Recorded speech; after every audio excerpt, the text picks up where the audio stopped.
नमस्कार, आदाब।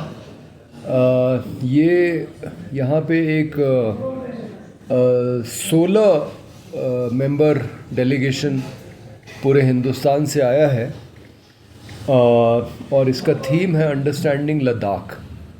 और हम लोग ये जानना चाहते हैं कि ख़ास करके पिछले 2 साल से यहाँ पे जो मूवमेंट चल रहा है वो मूवमेंट क्या है, उसकी जो मांगे हैं, उसका जो महत्व है, उसको समझने के लिए हम लोग आए हैं। इस डेलीगेशन में जो लोग आए हैं, पहले मैं बहुत ब्रीफली मैं उनका परिचय करा दूं। ये गुड्डी बहन है जो बम्बई से आई हैं, और यूसुफ मेहर अली सेंटर वहाँ पे एक है, उसके साथ में काम करती हैं। एक हम भारत के लोग हैं जो महात्मा गांधी के ग्रेट ग्रैंडसन हैं, तुषार गांधी, वो उसको लीड कर रहे हैं, उनके साथ भी काम करती हैं। और मणिमाला जी हैं जो जयप्रकाश जी के मूवमेंट से जुड़ी रहीं, जो इंदिरा गांधी ने जब इमरजेंसी लगाई थी उसके ख़िलाफ़ जो उनका मूवमेंट हुआ था पटना में। और मेरा नाम संदीप पांडे है, मैं सोशलिस्ट पार्टी इंडिया का सेक्रेटरी जनरल हूँ। डॉक्टर सौम्या दत्ता ये क्लाइमेट साइंटिस्ट हैं, अंतर्राष्ट्रीय स्तर पे काम करते हैं और देश के कोने कोने में जाते हैं जहाँ भी इनको बुलाया जाता है। मीरा संघमित्रा हैदराबाद से हैं, ये national alliance of people's movement से जुड़ी हुई हैं। फिर उधर अरुंधति धुरू हैं, वो भी national alliance of people's movement से जुड़ी हुई हैं। डॉक्टर पूर्णिमा बिस्नीर अरुंधति लखनऊ से हैं और डॉक्टर पूर्णिमा बिस्नीर कर्नाटक से हैं, मेडिकल डॉक्टर हैं, एक मेडिकल कॉलेज में पढ़ाती हैं। और फिर प्रोफेसर मालती हैं जो दिल्ली यूनिवर्सिटी में सोशल वर्क डिपार्टमेंट में प्रोफेसर हैं। और सरबजीत सिंह जी हैं, ये सोशलिस्ट पार्टी के नेशनल कमेटी के मेंबर हैं। और डॉक्टर गुंजन सिंह हैं, ये आंध्र प्रदेश में एक ट्राइबल यूनिवर्सिटी है, वहाँ पे पोस्ट डॉक्टरल रिसर्च स्कॉलर हैं। और गंगा अंबिका हैं, ये भी कर्नाटक से आई हैं। कुणाल गधाले हैं, ये खड़े हुए हैं, ये हैदराबाद से आए हैं, नौजवान साथी हैं। महेश हैं, ये कैमरा लेके खड़े हुए हैं, ये कानपुर से हैं। और मयूरी हैं, ये जर्नलिस्ट हैं आप ही की तरह, idina.com पोर्टल उसके लिए काम करती हैं बेंगलोर में। शाहिद सलीम मौजूद नहीं है, वो श्रीनगर से हैं, वो भी सोशलिस्ट पार्टी से जुड़े हैं, उसके वाइस प्रेसिडेंट हैं। और सुमीरा भट्ट जम्मू कश्मीर से हैं। तो ये पूरा डेलीगेशन है। और हम लोग कल और परसों लेह में थे, और जब हमने इसका कार्यक्रम बनाया था तब तो सोनम वांगचुक का फास्ट तय नहीं था। जब हम जा रहे थे तो कारगिल में हमको पता लगा 10 तारीख को कि सोनम वांगचुक फास्ट पे बैठ गए। पहले हमारी लेह एपेक्स बॉडी के साथ मीटिंग होने वाली थी, लेकिन फिर जब वो फास्ट पे बैठ गए तो हम लोग वहीं पे गए जहाँ उनका फास्ट चल रहा है, मार्टस पार्क में, और वहीं पे लोगों के साथ बातचीत हुई। और उसके बाद फिर आज हम लोग कारगिल में हैं। कारगिल डेमोक्रेटिक अलायंस के साथ आज हमारी इस प्रेस कॉन्फ्रेंस के तुरंत पहले यहाँ पे एक मीटिंग हुई, और हम लोग समझने की कोशिश कर रहे हैं कि यहाँ के जो मुद्दे हैं, तो हम लोग पूरी तरीके से जो डिमांड्स हैं, और वो डिमांड आज की नहीं है, ये 2020-21 से ही उठ रही हैं, और 23 से तो इसने और भी जोर पकड़ लिया है। इसको लेके अनशन हो चुके हैं, धरने हो चुके हैं, यहाँ से लेके दिल्ली तक की पदयात्रा हो चुकी है। तो लद्दाख को 6 शेड्यूल स्टेटस मिलना चाहिए इंडियन कॉन्स्टिट्यूशन में, ऐसा हम मानते हैं। लद्दाख को पूर्ण राज्य का दर्जा मिलना चाहिए, ये भी हम मानते हैं। लद्दाख के साथ बहुत भेदभाव हो रहा है। पहले तो कम से कम यहाँ का कुछ रिप्रेजेंटेशन था जम्मू कश्मीर असेंबली में, लेकिन अभी तो एक एमपी को छोड़ के लद्दाख की कोई आवाज़ ही नहीं है। क्योंकि जो कहने को ऑटोनोमस हिल डेवलपमेंट काउंसिल है, उसमें ऑटोनोमस तो कुछ है नहीं। 6000 करोड़ के बजट में अगर आपको सिर्फ 600 करोड़ खर्च करने का अधिकार मिलता है तो वो ऑटोनोमस कैसे हुआ। तो यहाँ का पूरा शासन ब्यूरोक्रेसी चला रही है, लेफ्टिनेंट गवर्नर चला रहे हैं, और वो भी सब बाहर के लोग हैं। 6 साल से कोई नियुक्ति नहीं हुई है यहाँ पे सरकारी। तो ये बहुत भेदभाव हो रहा है लद्दाख के लोगों के साथ। और जो 2 ज़िलों की मांग है वो बहुत वैध है, क्योंकि इतना बड़ा इलाका है, मतलब जिसका आकार जम्मू कश्मीर से भी बड़ा हो और सिर्फ 2 ज़िले हों, ये भी यहाँ के लोगों के साथ अन्याय है।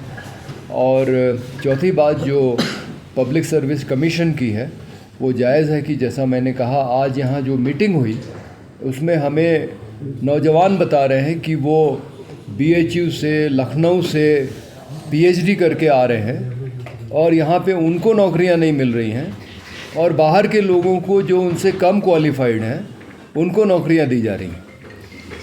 और जो आरक्षण तय हुआ है वो उसको भी मानने को तैयार नहीं है। तो ये सरासर भेदभाव है और हम इसकी निंदा करते हैं। जो केंद्र सरकार लद्दाख के लोगों के साथ अन्याय कर रही है, भेदभाव कर रही है, और हम इस आंदोलन को अपना पूरा समर्थन देते हैं और आगे आने वाले दिनों में देते रहेंगे। हमने एक प्रस्ताव रखा है कि बाहर से लोग आके और कारगिल से एक लेह की पदयात्रा करें इस आंदोलन के समर्थन में, ताकि एक ये संदेश जाए कि ये आंदोलन सिर्फ लद्दाख के लोगों का ही नहीं बल्कि इसमें भारत के बाकी इलाके के लोगों का भी समर्थन प्राप्त है। लेकिन ये निर्णय KDA और लेह एपेक्स बॉडी की सहमति के बाद ही होगा।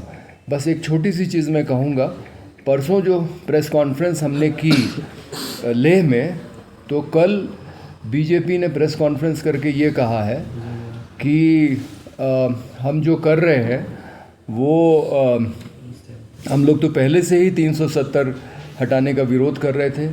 तो ये बात सही है। जिस पार्टी से मेरा ताल्लुक़ है, सोशलिस्ट पार्टी इंडिया से, हमारा मानना है कि 370 को हटाना गलत था, और 370 जैसी सुविधा तो हर एक राज्य को मिलनी चाहिए। 370 क्या है? केंद्र सरकार कोई कानून बनाती है तो ये तो अच्छी बात है कि राज्य की असेंबली पहले उसको अप्रूव करे, तब वो उस राज्य में लागू हो। तो राजनीतिक निर्णय की प्रक्रिया का विकेंद्रीकरण हो, ये तो अच्छी बात है। और दूसरा, उन्होंने कहा कि हम हमेशा भारतीय जनता पार्टी के ख़िलाफ़ काम करते हैं, उसको हटाने की बात करते हैं। तो भाई, अगर आप गलत नीतियां बनाएंगे, और उन्होंने ये भी कहा कि हम इसको पॉलिटिसाइज़ कर रहे हैं, तो हम ये पूछना चाहेंगे कि 370 हटाना, 35 से हटाना, जम्मू कश्मीर को बांटना, स्टेट को यूनियन टेरिटरी बना देना, ये पॉलिटिक्स नहीं है क्या? अंतर सिर्फ इतना है कि आप कॉरपोरेट के लिए पॉलिटिक्स कर रहे हैं, आप अडानी अंबानी के लिए पॉलिटिक्स कर रहे हैं, और हम लोग जनता के लिए पॉलिटिक्स कर रहे हैं। जनता के हिसाब से नीतियां बने, हमारी वो पॉलिटिक्स। अब मैं चाहूँगा कि हमारे 2 साथी और बोल लें, उसके बाद आपके जो सवाल होंगे तो हम उसका उत्तर। संदीप भाई ने परिचय भी दिया। हम लोग यहाँ लद्दाख को समझने के मतलब, लद्दाख का लोगों के बाद, लद्दाख का ज़मीन के बाद, लद्दाख को क्लाइमेट के बाद, लद्दाख में क्या परिवर्तन हो रहा है, क्यों लद्दाख का लोग एजिटेटेड है, इतना शांतिप्रिय लोग क्यों प्रोटेस्ट करने के लिए मजबूर हो रहे हैं, सब कुछ समझने का था। तो जो संदीप भाई ने बताया उसको मैंने रिपीट नहीं करूँगा। देखिए, कुछ चीज़ जैसे लद्दाख का जो डिमांड है, 4 डिमांड बताया जाता है, लेकिन उसमें कोर डिमांड 2 ही है, एक स्टेटहुड, साथ में 6 शेड्यूल का प्रोटेक्शन, और दोनों इकट्ठा चाहिए, क्योंकि बिना 6 शेड्यूल स्टेटहुड मिलने से भी वो नहीं मिलेगा, और 6 शेड्यूल मिल जाए लेकिन स्टेटहुड ना दिया जाए तो LG का हाथ में ही रह जाएगा।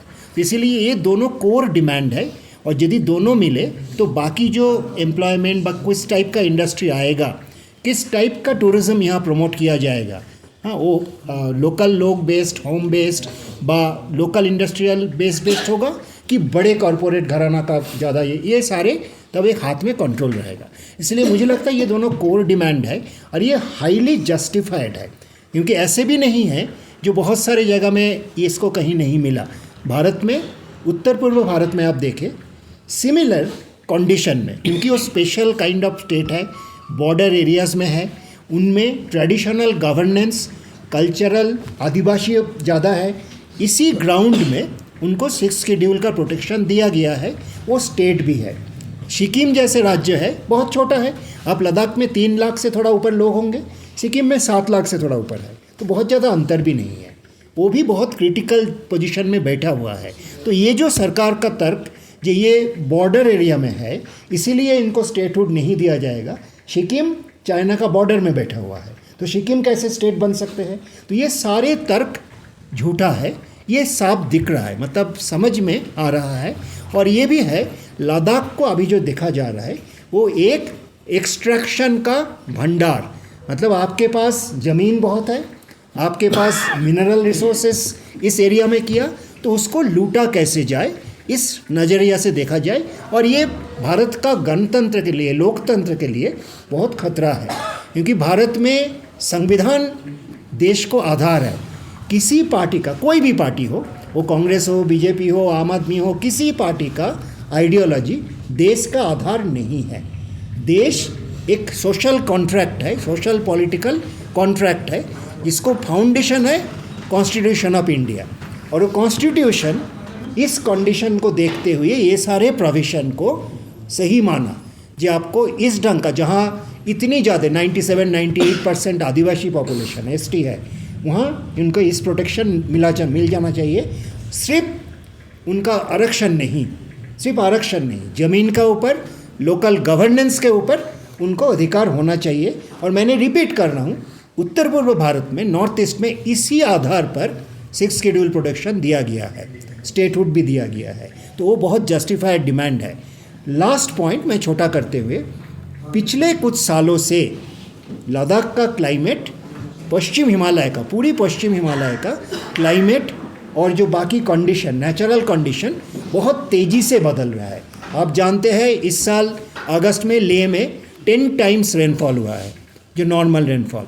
इस साल पहले बार मानसून क्लाउड्स हिमालय का क्रॉस करके टिबेटन प्लेटो पर पहुंच रहे हैं।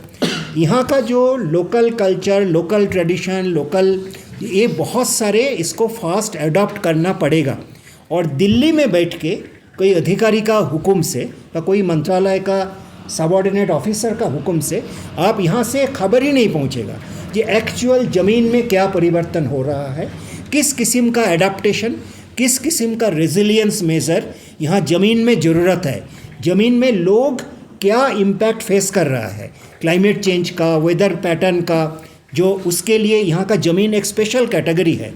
अब जानते हैं लद्दाख, कारगिल, ये सब ज़मीन, इसमें ह्यूमस बहुत कम है, इसमें एडिशन बहुत कम है, और जो यहाँ बारिश नहीं होता था उस ट्रेडिशन के आधार पर यहाँ बिल्डिंग से शुरू करके सब कुछ बना था। अभी वो बदल रहा है, और फास्ट रिस्पॉन्सिव लोकल नॉलेज का उसको रिस्पॉन्ड करते हैं, उस आधार पर हमें अडॉप्ट करने वाले एडमिनिस्ट्रेशन चाहिए जो लोकली हो सकता है। लोकली मतलब हर गांव में ना भी हो, लेकिन जो लोकल कंडीशन को इमीडिएट देख पा रहा है और रेस्पॉन्ड करे, और जो अकाउंटेबल हो। तो एक एलजी बा यूटी का जो प्रॉब्लम है, एलजी गवर्नड, ये कभी हो ही नहीं सकता। वो एक एक्स्ट्रा आधार है, एक्स्ट्रा डिमांड होना चाहिए कि इस कंडीशन को टैकल करने के लिए आपको लोग based, local knowledge based administration बहुत इंपॉर्टेंट है। And this is extremely urgent. जिस तेज़ी से क्लाइमेट का चेंज यहाँ हो रहा है, और जो साइंस में जो मॉडल्स है, जो सिमुलेशंस है, जो प्रोजेक्शन है, ये बहुत तेज़ी से आपको बदल जाएगा और भी बदल जाएगा। तो इसको देखते हुए मेरे ख्याल में ये जो 2 डिमांड का जिस आधार पे आप कर रहे हैं, एक्स्ट्रा एक डिमांड करना चाहिए। इस आधार पर भी local knowledge based administration and governance बहुत ज़रूरी है। तो मैं यहाँ ख़त्म करता हूँ। अभी मेरा बहन बनेंगे। माइक्स कुछ चेंज करना है। हमने लेह में भी और कारगिल में भी बहुत सारे साथियों से बात की, और एक बहुत अच्छी तारीफ़ काबिल हकीकत आज के दौर में ये है कि Leh apex body and Kargil democratic association दोनों ही मिलकर ये 4 बहुत जायज़ और बहुत फंडामेंटल मांगे हैं। 6 शेड्यूल स्टेटस का हो, स्टेटहुड का हो, पब्लिक सर्विस कमीशन का अपॉइंटमेंट्स की बात हो, या फिर दोनों डिस्ट्रिक्ट्स के लिए एक एमपी की बात हो, इनके साथ तो ये बहुत बेसिक डिमांड्स है और हमारा पूरा समर्थन है। And we are extremely dissatisfied with the central government, क्योंकि उनके खुद का जो 2019 का मैनिफेस्टो, जिसमें उन्होंने कहा कि हम 6 शेड्यूल स्टेटस ग्रांट करेंगे, उसके बाद इसी सरकार के हयाम में जो नेशनल शेड्यूल ट्राइब्स कमीशन है उन्होंने भी इसका 6 शेड्यूल स्टेटस की अर्जेंसी के बारे में भी उन्होंने एक पोजीशन लिया है। और एक्चुअली 98% यहाँ का जो पॉपुलेशन है वो इंडिजिनस जनजाति आदिवासी पॉपुलेशन है। तो ऐसी परिस्थितियों में इन बेसिक मांगों को अभी तक नज़रअंदाज करना, बार बार जो साथियों ने कहा कि अलग अलग तरीके से इन्होंने पीसफुल प्रोटेस्ट लगातार किया, दिल्ली तक पदयात्रा लेकर गए, वहाँ पर मतलब रिप्रेजेंटेशन, पॉलिटिकल रिप्रेजेंटेशन की बात कर रहे हैं, पॉलिटिकल रिप्रेशन के साथ क्यों जवाब मिल रहा है। तो ये कम से कम यहाँ से अभी भी हम यहाँ कारगिल में हम आए थे, इसके बाद फिर वहाँ पर लेह में साथियों ने अनशन शुरू किया है। तो बिल्कुल ये स्ट्रगल के साथ तो हमारा पूरा समर्थन है, बट हम नहीं चाहेंगे कि लोग बार बार अनशन करने के लिए मजबूर हो। ये तो सरकार को होना चाहिए कि इतना जो ऑलरेडी अभी सौम्यदा और संदीप जी ने कहा कि ऐसी जो लद्दाख जो है बहुत ही जियोपॉलिटिकली स्ट्रेटेजिक जगह पर सिचुएटेड है एंड क्लाइमेटिक कॉन्टेक्स्ट से के नज़रिए से देखा जाए भी तो बहुत एक सिग्निफिकेंट पोजीशन में। तो ऐसे इलाके में आप सिर्फ हमारा तो ये समझ है, और आज और भी साथियों से बातचीत की तो केडीए एंड ले एपेक्स बॉडी के साथियों से ये चीज़ बहुत स्पष्ट रूप से सामने आती है कि कॉरपोरेट जो एंटिटीज़ है उनको उनके प्रॉफिटियरिंग को इनेबल करने के लिए ही इन निर्णयों को पोस्टपोन किया जा रहा है। तो आज बुनियादी सवाल आई थिंक वो है कि आप लद्दाख, एक तरफ आप इतना कह रहे हैं कि हमको चिंता है, हम आपसे बातचीत कर रहे हैं, तो इसमें सिंसियरिटी कितना है ये बहुत साफ दिख रही है। The commitment is towards the corporates and not towards the people of Ladakh. तो ये हम यहाँ जितने भी जन संगठन आज यहाँ पर इस अंडरस्टैंडिंग लद्दाख के मिशन के तहत आए हैं, हमारी पूरी एकजुटता भी है। और ये जो हिस्टोरिकल इंजस्टिस है, पहले भी हुआ था 2019 के पहले एक तरीके का हिस्टोरिकल इंजस्टिस इन इलाकों के साथ, लेह के साथ और कारगिल के साथ हुआ है। और 2019 के बाद जो एब्रिगेशन हुआ वो जम्मू कश्मीर के साथ तो हुआ ही अन्याय एक तरफ, और दूसरी तरफ, और वो अन्याय इस आधार पर हुआ कि हम इस इलाके का न्याय करेंगे, मगर यहाँ भी धोखा हुआ है लेह और कारगिल के लोगों के साथ। और ये जो एरिया अभी ओपन अप किया जा रहा है, हम मतलब पहले एक तरफ आप टॉक्स कर रहे हैं और दूसरी तरफ already industrial land allotment policy आपने डिक्लेयर कर दिया है, दूसरी तरफ ऑलरेडी चांगतांग में 20,000 हेक्टेयर्स ऑफ लैंड आप सोलार प्लांट के लिए देंगे, आप घोषित कर रहे हैं। अर्नस्ट एंड यंग के लिए विजन लद्दाख का प्लान वो बनाएंगे। So there is such I mean clear inconsistency in the government's position. तो हम जो जितने भी यहाँ पर आंदोलन और साथी आए हैं, हम लोगों के साथ खड़े हैं, यहाँ के जनजाति कम्युनिटीज़ के साथ खड़े हैं, और हम मांग करते हैं कि लोगों के जो बुनियादी ये 4 डिमांड्स है उसको इमीडिएटली सरकार को एड्रेस करना चाहिए। और साथ में यहाँ का पूरा जो निर्णय प्रक्रिया है उसका डेमोक्रेटाइजेशन होना चाहिए, ना कि कॉन्ट्रैक्चुअलाइजेशन या corporatization. People's decision making should be at the centre of the future of Ladakh, ये हमारी मांग है। ये जो इस तरह अनशन पे बैठे हैं, नहीं बैठना चाहिए, इसे ख़त्म करना चाहिए, तो इतने बड़े स्ट्रगल जद्दोजहद के बाद इसे डिसीजन को आप किस तरह देखते हैं? आप बोलेंगे क्या सोनम वांगचुक जो अनशन पे बैठे हैं, इस डिसीजन को आप कैसे देखते हैं? थोड़ा माइक यहाँ रख दीजिए। सॉरी,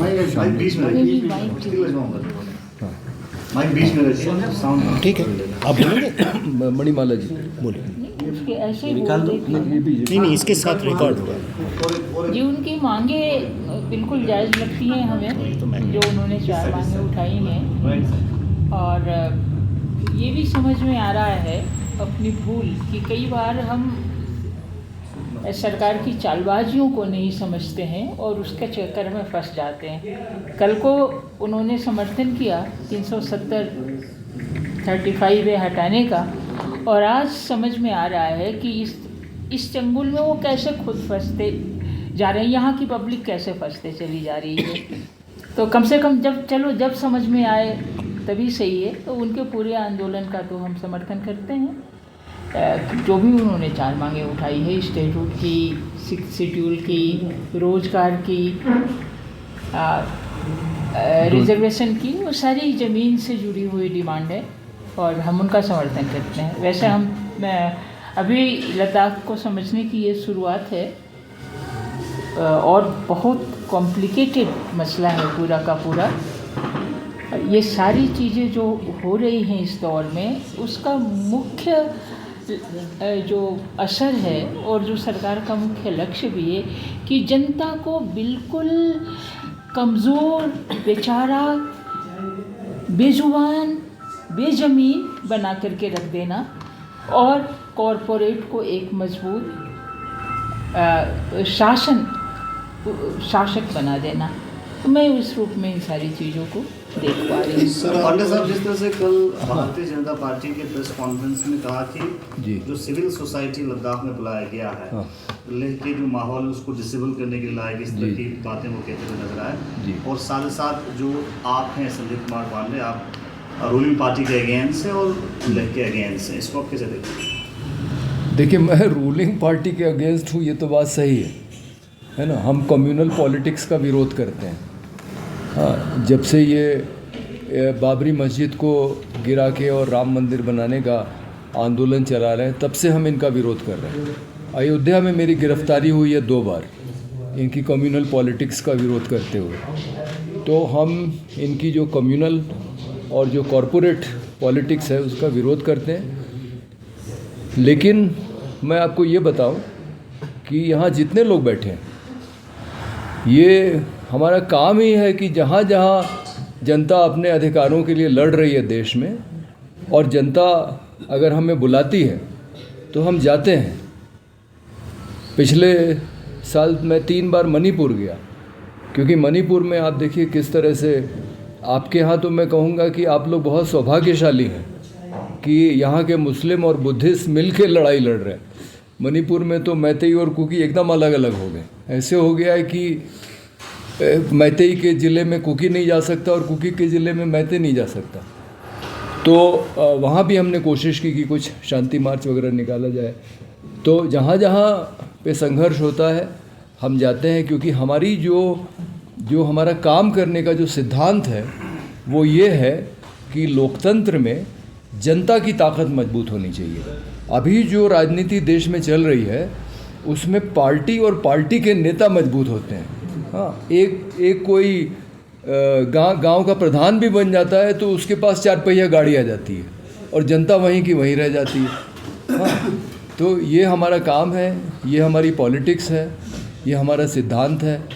और हमें यहाँ सज्जाद कारगिली साहब ने बुलाया, तो अगर आप इनको गलत मानते हैं तो हम लोग भी गलत हैं, और अगर आप इनको सही मानते हैं तो हम लोग सही हैं और सही उद्देश्य के लिए आए हैं। हम लोग यहाँ पे जिस तरह से यहाँ कंपनियाँ आके कब्ज़ा करने की कोशिश कर रही हैं, या कॉन्ट्रैक्टर्स बाहर आके कब्ज़ा करने की कोशिश कर रहे हैं, तो हम लोग उस श्रेणी के लोग नहीं हैं। हम लोग यहाँ जो भी आंदोलन चल रहा है उसको बाहरी समर्थन देने आए हैं, और उनकी जो भी करेंगे उनकी सहमति से ही करेंगे। मैं एक जोड़ना चाहूँगी इसमें कि बुलाने पर तो हम जाते ही हैं, बिन बुलाए भी जाते हैं, क्योंकि हम जनता के सिपाही हैं और जनता के पक्ष में जो भी खड़ा होगा और सरकार रूलिंग पार्टी के पक्ष में जाएगा ही जाएगा। नहीं, जो यहाँ एक इम्पॉर्टेंट है ना, आप एलिगेशन के बात की, बीजेपी ने एलिगेशन किया कि आपने आके यहाँ से, देखिए जो मैंने पहले बोला था, भारत एक सोशल पॉलिटिकल कॉन्ट्रैक्ट जो संविधान है उसके आधार पर बना है देश। उस संविधान में जनता को कुछ अधिकार दिया हुआ है, एंड उसका प्रियम्बल क्या बोलता है, we the people, we made the constitution, we made the nation. उसमें जनता को, हर एक व्यक्ति को कुछ अधिकार दिया हुआ है, कुछ रिस्पॉन्सिबिलिटीज़ दिया हुआ है। दोनों में फ्री ब्रेवल, फ्री स्पीच, आपको जो एक्सप्रेशन आपका फीलिंग के आधार पर करना, वो एक आपका अधिकार है। दूसरा, आपको जिम्मेदारी जो दिया हुआ है, यदि आप ध्यान से पढ़े बहुत सारे आर्टिकल में आपको 51A(1) जिसमें होल सेटअप जिम्मेदारी दिया हुआ है, उसमें ये सारे तो हमारा जिम्मेदारी है। जैसे यहाँ का पर्यावरण में लूटपाट ढंग से होने के खिलाफ खड़ा होना, जनता को जिम्मेदारी दिया गया है संविधान। As an Indian citizen you have a responsibility to protect this, you have a responsibility to stop this destruction। तो हम वही कर रहे हैं। तो यदि कोई इसका खिलाफ एलिगेशन लगा रहा है, वो संविधान का खिलाफ काम कर रहा है। हम संविधान के फंडामेंटल रिस्पॉन्सिबिलिटीज़ को फेवर में काम कर रहे हैं। तो देश का सेवक तो हम कर रहे हैं, और देशद्रोही जो बोलते हैं ना, वो है जो संविधान का उल्लंघन कर रहा है। तो हम तो कोई एलिगेशन का ये है ही नहीं, कोई ग्राउंड तो है ही नहीं। सर, अक्रॉस इंडिया से डेलीगेशंस आए लद्दाख के इशूज़ को समझने के लिए, तो आपका क्या कर्तव्य रहेगा, क्या रोल रहेगा लद्दाख के इशूज़ को नेशनल लेवल पर उठाने? ये मेरा बोलो ना, हम लोग ऑलरेडी डिस्कस पहले भी लगातार, this is part of a process, तो इसके पहले भी जो कई सारे पहल हुए हैं। जब लद्दाख भवन में लोगों को, दिल्ली में साथ ही इतने सारे लोग आए थे, बट वहाँ पर उनको प्रदर्शन नहीं करने दिया और लद्दाख भवन में सबको ये कर दिया। तो तब भी बहुत सारे लोग, हमारे जितने साथी हैं, मेधा पाटकर जी से लेकर प्रफुल्ल सामंतरा जी, सुनीति जी, सौम्या दा, बहुत सारे ऐसे साथी अन्य संगठन के लोग वहाँ पर भी थे। जिन जिन राज्यों में हम लोग जहाँ बहुत सारे स्टेट से साथी आए, तो स्थानीय स्तर पर भी लगातार सॉलिडारिटी का प्रोटेस्ट वगैरह हुआ है और वो आगे भी निश्चित रूप से, क्योंकि ये जो जितने भी डिमांड्स है बहुत constitutional, in fact it is already very delayed. ये डिमांड्स तो अभी तक सरकार को फुलफिल कर देना चाहिए था। तो ये जो उल्टा आरोप लग रही है, जिसका ऑलरेडी स्पष्टीकरण साथियों ने दिया कि हम यहाँ पर ये जो मिशन है, मामले को उलझाने नहीं, मामले को सुलझाने की दिशा में जो पहल होनी चाहिए उस दिशा में ही हम लोग कोशिश कर रहे हैं। एंड इनफैक्ट बस एक बात अगर हम कह दें तो लेह और कारगिल के लोग आज, क्योंकि बहुत देशभक्ति का माहौल हो रहा देश में, लेह और कारगिल के लोगों ने हमेशा इस देश के सच्चे देशभक्त के रूप में उन्होंने सीमाओं की रक्षा की है और इंडियन आर्मी के साथ खड़े हुए हैं। और आज वो लोग अगर नेशनल डिफेंस का ही नहीं, नेचुरल डिफेंस की बात को लेकर खड़े हो रहे और कह रहे हैं कि यहाँ के हिमालय को बचाना है, यहाँ के जल जंगल ज़मीन को, सिंध को, सुरू नदी को बचाना है, यहाँ के पहाड़ों को बचाना है, तो वो एक बहुत बेसिक इश्यू के ऊपर आवाज़ उठा रहे हैं। एंड इस पीसफुल आंदोलन को सरकार को पॉजिटिवली रिस्पॉन्ड करना चाहिए और जो उसके समर्थन में खड़े हैं उनको विलीफाई नहीं, उनके कॉन्स्टिट्यूशनल जो ड्यूटी अभी सौम्या जी ने बोला है, आई थिंक उसका रेस्पेक्ट करना चाहिए। और वो जो सवाल था वही कि हम लोग उसको, ये वॉइस को, क्योंकि लद्दाख कारगिल थोड़ा रिमोट पड़ जाते हैं, देश का बहुत सारे हिस्सा इसका मुद्दा जानते नहीं है सही ढंग से, उनके लिए लद्दाख एक टूरिस्ट प्लेस है। हाँ, तो वो जो परसेप्शन है हमारा, क्योंकि देश भर में संगठन है, बहुत सारे राज्य में है, बहुत सारे ग्रुप है, 350-400 ग्रुप का हम लोग जो है NAPM वो एक है। तो हम लोग कोशिश करेंगे जो हमारा यहाँ से मदद के लिए KDA एंड LAB का तरफ से, जो हमारा इस मुद्दा को थोड़ा सा आप मदद कीजिए पूरा देश में फैलाने के लिए, तो हम उसको देश के सामने ले जाएंगे, जनता के सामने ले जाएंगे, पार्लियामेंटेरियंस के सामने पेश करेंगे। जो आम पब्लिक, जो पीपल्स पॉलिटिक्स जिस बात की उठाया है, उसको हम इसके समर्थन में और जनमत खड़ा करने में मदद करेंगे। सर, एपेक्स और KDA के साथ आपकी जो मीटिंग हुई उसमें क्या मतलब डिसीजंस आप लोगों ने लिया और क्या डिस्कशन हुआ मैन इश्यूज? उसमें ज़्यादातर तो ये बात हुई कि जो यहाँ चल रहा है आंदोलन उसके बारे में, और जो सरकार के साथ डायलॉग हो रहा है वो अपने अनुभव उन्होंने शेयर किए वहाँ भी और यहाँ भी। और वहाँ पे सोनम वांगचुक जी से कल मेरी लंबी बात हुई, तो वो भी चाह रहे हैं कि देश भर से इस आंदोलन को समर्थन मिले और आंदोलन का केंद्र दिल्ली बने, ऐसा भी वो चाह रहे हैं। तो वो तो अब आने वाले दिनों में देखना है कैसे होगा। तो हम लोगों ने उनको ये कहा है कि भाई हम ये कर सकते हैं कि पूरे देश भर के जो सामाजिक राजनीतिक लोग हैं उनके साथ उनकी मीटिंग कराएं, और अलग अलग जो अपोजिशन पार्टीज़ हैं उनके MPs के साथ भी मीटिंग होने की बात हो रही है। और मैंने आज यहाँ ये पदयात्रा का भी प्रस्ताव रखा है। तो लेकिन ये सब कुछ KDA और लेह एपेक्स बॉडी के सहमति से ही होगा। तो कुछ बातचीत चल रही है, अब इसमें बात कहाँ कितनी आगे बढ़ती है ये आगे आने वाले दिनों में तय होगा। लेकिन ये तो तय है कि यहाँ के लोग भी चाह रहे हैं, वो सोनम वांगचुक तो तुरंत चाह रहे हैं। इन्होंने ये कहा कि जब मौका आएगा तो हम आपको बताएंगे, जब हमें आपके समर्थन की ज़रूरत होगी। आज ऐसा कारगिल डेमोक्रेटिक अलायंस ने बोला। सर, टेंटेटिवली कोई एक्सपेक्टेड टाइम मुअय्यन किया पदयात्रा का? मैं तो अगले साल सोच रहा था गर्मी में, लेकिन एक ये भी हो रहा है कि जब ये अनशन चल रहा है इस दौरान ही थोड़ा मोबिलाइजेशन के लिए किया जाए तो अच्छा रहेगा। लेकिन वो कारगिल डेमोक्रेटिक अलायंस जब हमें हरी झंडी दिखाएगा तब उसके बाद आगे तय होगा। decision only when both the bodies give us the jointly green signal. How can we decide? The green signal has to come from here. मैंने हमारी तैयारी है, हम पार्लियामेंट से बात करनी होगी, बाकी सिविल सोसाइटी से बात करनी होगी। We will use our strength, but finally the green signal has to come from here, because हम आपके collective decision का रिस्पेक्ट करते हैं। So हम अपनी ताकत तो लगाएंगे, that won't take time, तो बाहर से कितने लोग ज्वाइन कर सकते हैं अगर ये पदयात्रा शुरू होता है? सिविल सोसाइटी ऑफ इंडिया के अलावा और भी दूसरे संगठनों से ज्वाइन कर सकते हैं? हाँ, बाहर से लोग आएंगे, बहुत बड़ी संख्या में तो नहीं आएंगे शायद, लेकिन हाँ 15, 20, 30 लोग तक तो आ ही जाएंगे अलग अलग राज्यों से। इन्फोर्समेंट एजेंसी क्योंकि विंटर आएगा तब बहुत तो ज़्यादा थोड़ा बढ़ा मुश्किल हो दिया। जाएगा। जी 12 तारीख के मूवमेंट के बाद लद्दाख में इन्फोर्समेंट एजेंसीज जी बहुत हाई अलर्ट पे हैं। जी जी तो इसको आप कैसे देखते हैं? नहीं, हम लोग तो इसके आदी हैं। हम लोग तो जहाँ जाते हैं, अभी हम आसाम गए थे, आपको बताएं, जो वहाँ पे हेमंत बिस्वा शर्मा जो बंगाली बोलने वाले मुसलमान हैं, उनके घर तोड़ रहे हैं। सब प्रॉपर डॉक्यूमेंट है सबके पास। 2019 के एनआरसी में वो शामिल हैं, लेकिन उनके घर तोड़ रहे हैं इस तरह से जैसे वो कोई इलीगल एनक्रोचर्स हों, जबकि लैंड रिकॉर्ड्स हैं उनके पास, और तोड़ के बस ऐसे ही छोड़ दे रहे हैं, उनका कोई रिहेबिलिटेशन भी नहीं कर रहे हैं। तो वहाँ पे हम लोग गए थे, वहाँ भी पुलिस ने हमको एक जगह नहीं मिलने दिया धुबरी में लोगों से। तो ये तो एजेंसीज अपना काम करती हैं, हम लोग अपना काम करते हैं। बस आखिरी सवाल होगा सर, जी, आपको स्वीकार किया गया जी। है। इसी 2-3 दिनों में हम स्टडी के साथ साथ सोशल पॉलिटिकल रिलीजियस ऑर्गेनाइजेशन से जाएंगे। जी जी तो मेरा मेन सवाल ये होगा सर कि इन फ्यूचर किस तरह देखते हैं सर लद्दाख के फ्यूचर को?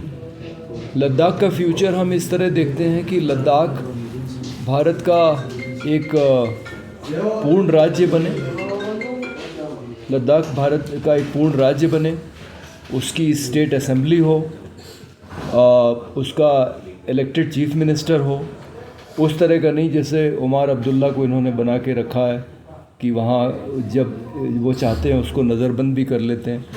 तो फुली एम्पावर्ड हो।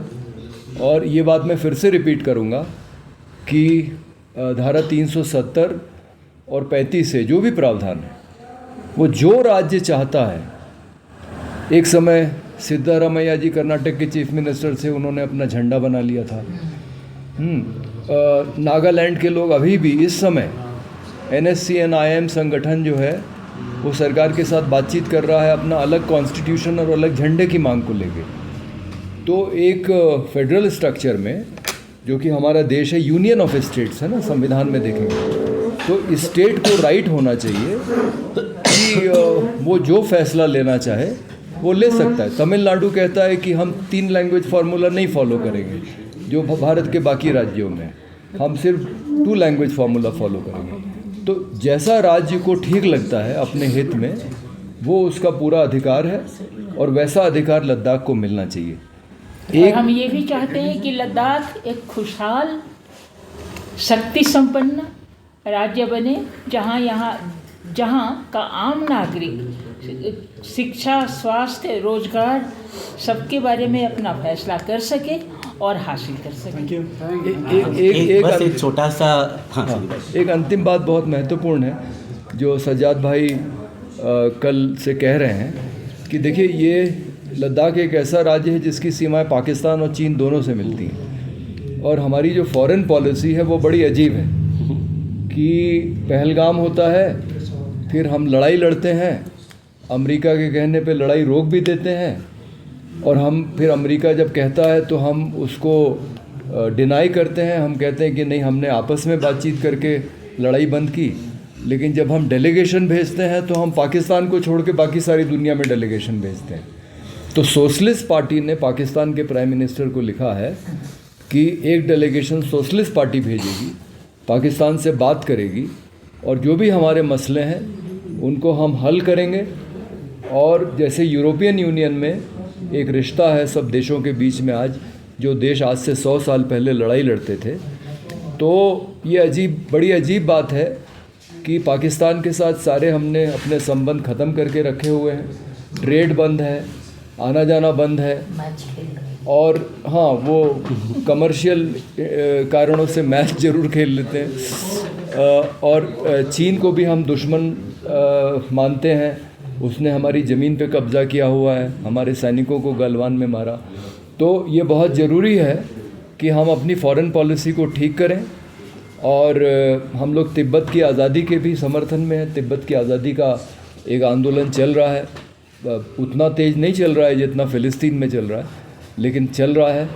तो ये एक ऐसा क्षेत्र बनना चाहिए जिसमें कि कोई सीमा और कोई सेना ना हो और लोगों के आने जाने की खुली छूट हो किसी भी इलाके से किसी भी दूसरे इलाके में, और हर एक इलाके की अपनी एक ऐसी स्वायत्ता हो कि वो अपने निर्णय खुद ले सकें। ये एक महत्वपूर्ण बात मुझे कहनी थी। अब प्रेस के साथियों से एक आग्रह बस ये है कि इस महत्वपूर्ण आंदोलन को बीजेपी नॉन बीजेपी के सिर्फ लेंस से न देखा जाए, क्योंकि हम देश भर में देख रहे हैं कि अलग अलग जगह पर जो वहाँ के स्थानीय समुदाय, आदिवासी हो या अन्य प्रकृति पर निर्भर कम्युनिटीज़, किसान, मजदूर, लोकल कम्युनिटीज़, वो लड़ रहे हैं। कहीं पर मैं जिस राज्य से आती हूँ तेलंगाना, वहाँ पर कांग्रेस के खिलाफ स्थानीय कम्युनिटीज़ अभी लड़ रहे हैं क्योंकि वो उस प्रकार के प्रोजेक्ट्स को आगे बढ़ा रहे हैं। कहीं पर बंगाल में टीएमसी के खिलाफ ऐसे कम्युनिटीज़ लड़ रहे हैं दूसरे पार्टी के खिलाफ। So the point is not just about party A और बी। जो डेवलपमेंट पैराडाइम है वो क्या प्रकृति को, मतलब हम सिर्फ एक पीढ़ी के लिए नहीं, आगे के कई सारे पीढ़ियों को जीना है, प्रकृति को भी बचाना है और लोगों के ज़िंदगी, भविष्य और आजीविका को बचाना है। तो इस संतुलन को कायम रखते हुए कैसे हम आगे बढ़ सकते हैं, ये नज़रिया इस आंदोलन के भी केंद्र में है। इसलिए इसको अगर हम सिर्फ एक पार्टी फ्रेमवर्क में देखेंगे तो वो संकुचित हो जाएगा। एक larger vision for the future के आधार पर देखना चाहिए, हमारा रिक्वेस्ट। Thank you.